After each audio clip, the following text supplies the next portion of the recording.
Bom dia a todos, que a paz do Mestre Jesus possa permanecer em nossos corações, que Ele possa nos amparar e nos sustentar hoje e sempre. Estamos aqui novamente, mais uma segunda-feira começando, mais uma semana, acolhimento com Jesus na veia. Pois é, esse trabalho lindo que o Grésio nos proporciona fazer, que é o estudo sequencial, né? Da obra Fonte Viva, Psicografia de Chico pelo Espírito Emmanuel, e hoje vamos estudar, fazer uma reflexão sobre o capítulo 34, que tem como título Guardemos o Cuidado. Tá? Quem estiver em casa assistindo, tem a opção até de poder pegar o livro e acompanhar a leitura junto conosco, né? Quem não estiver em casa ou não tiver acesso imediato ao livro, até mesmo as pessoas que estiverem em casa, mas não têm o livro, não tem problema algum. Vocês podem até baixar o PDF gratuito, não tem problema.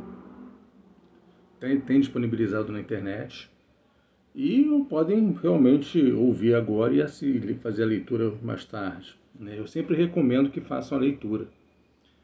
Independente se a pessoa tiver o livro ou não, eu sempre recomendo que façam a leitura em algum momento. É importante, tá?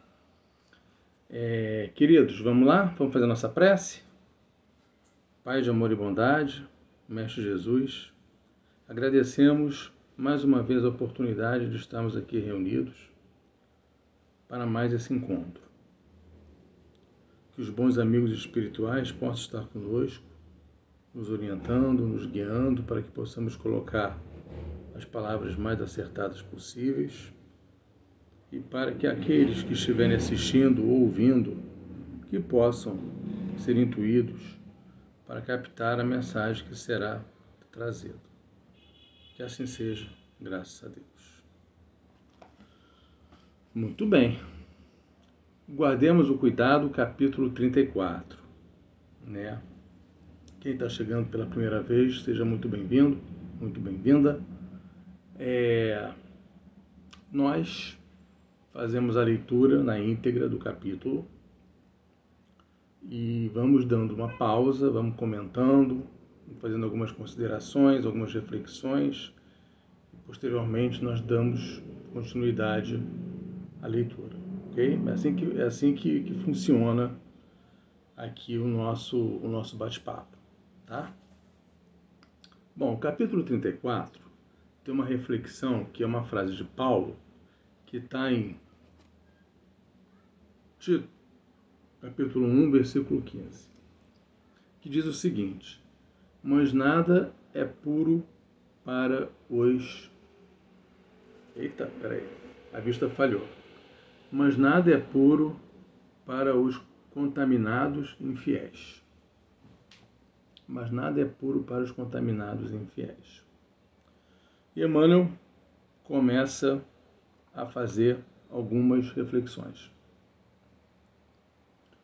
O homem enxerga sempre por meio da visão interior. Com as cores que o usa por dentro, julga os aspectos de fora. Pelo que sente, examina os sentimentos alheios. Vamos dar uma paradinha.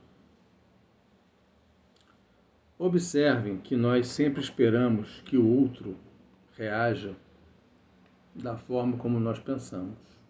Já repararam isso?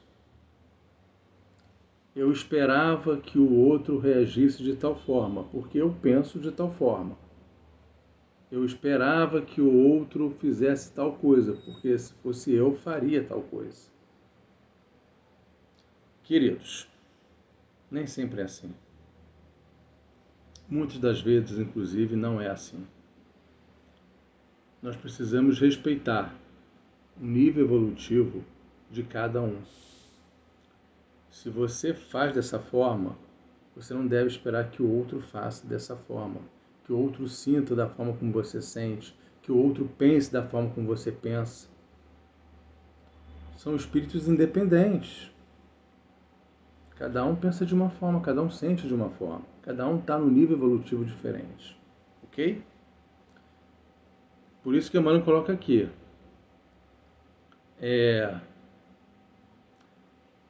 Pelo que sente, examine os sentimentos alheios. Pelo que sente, examine os sentimentos alheios. E, dando continuidade a essa ideia, muitas das vezes eu quero exigir que o outro sinta da mesma forma. Cuidado com isso, tá? Na conduta dos outros, supõe encontrar os meios e fins das ações que lhes são peculiares. Daí o imperativo de grande vigilância para que a nossa consciência não se contamine pelo mal. É o famoso, né, vigiar e orai, né? Vigiar e orai.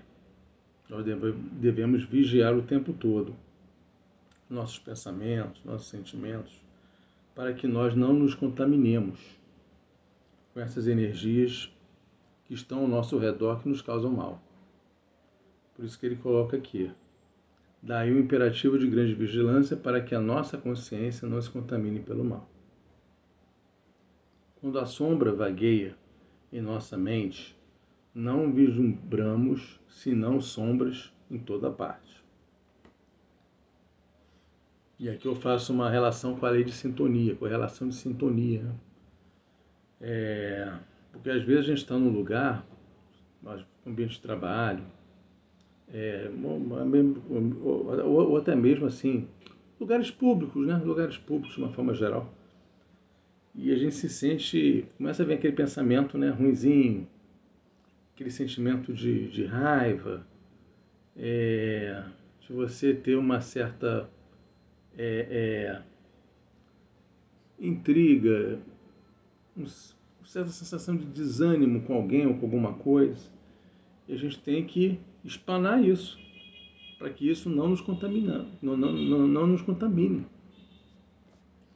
Né? Mas a gente deixa levar, a gente deixa que isso entre na alma. E aí, entrando na alma, qual a consequência disso? É você pensar igual ao pior, é você sentir igual ao pior, você, através da palavra, né, usar palavras, usar termos compatíveis com essa energia que você se deixou permitir.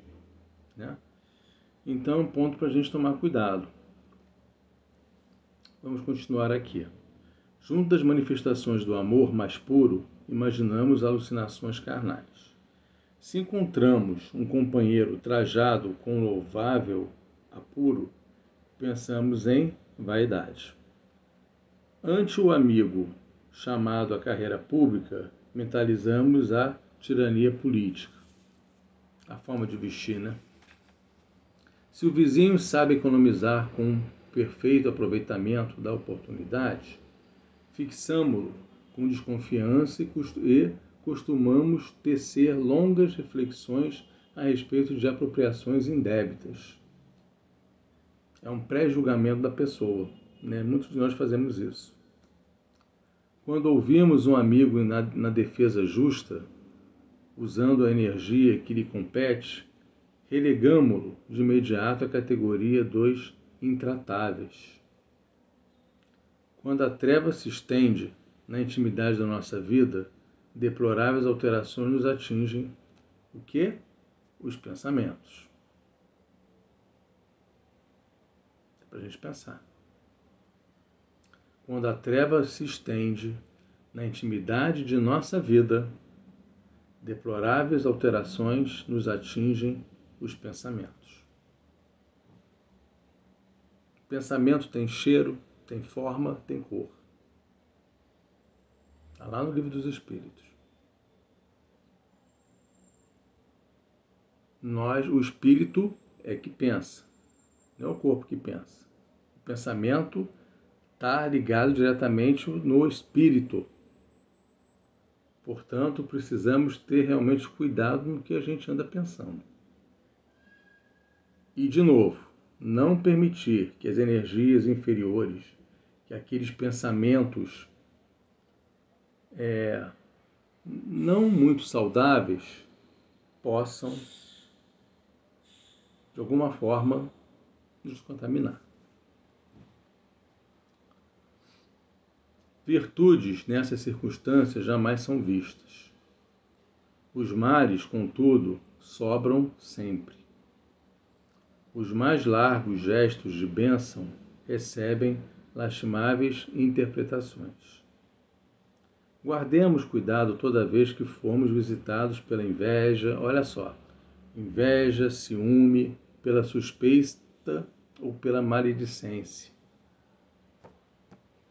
Outra coisa, tudo isso aqui que ele fala aqui, inveja, ciúme, suspeita, maledicência, é plenamente compreensível, uma vez que nós estamos ainda encarnados num planeta de provas e de expiação, né? Então guardemos cuidado toda vez que formos visitados pela inveja. A gente é visitado. Você é visitado pela inveja? Eu sou. Você é? Pelo ciúme?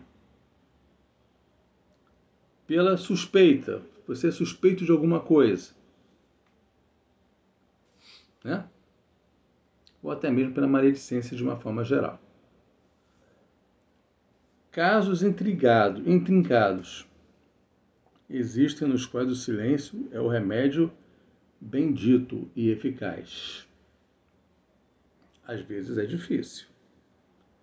Às vezes é difícil a gente ficar de boca calada, ficar quietinho, mas é um exercício. É aquela famosa citação, né, que Chico recebeu. Chico não, André Luiz. André Luiz recebeu, né? Engula a água. Segure a água na boca. Aí depois de um tempo você engula. Engole a água. Então segura a água na boca para você não falar besteira, para você não ofender, para você não magoar ninguém. Tem uma frase muito interessante, eu acho que essa frase, se não me engano, é de Chico, que ele fala o seguinte: se alguém me ofender, se alguém me magoar, ok. Agora, eu ficaria extremamente infeliz, chateado, frustrado, se eu fosse o ofensor. Alguma coisa nesse sentido. Não falei aqui as palavras certas, mas pelo menos a ideia é essa. Tá? Portanto, casos intrincados existem nos quais o silêncio é um remédio bendito e eficaz, porque, sem dúvida, cada espírito observa o caminho ou o caminheiro, segundo a visão clara ou escura de que dispõe. Para a gente pensar, para a gente se observar mais, pensar mais e muito cuidado nas reações que nós temos, uma vez nós, como vítimas da ofensa, vítimas da inveja, do egoísmo, da maledicência. Cuidado. É melhor fazer como está orientando aqui. Ficar calado.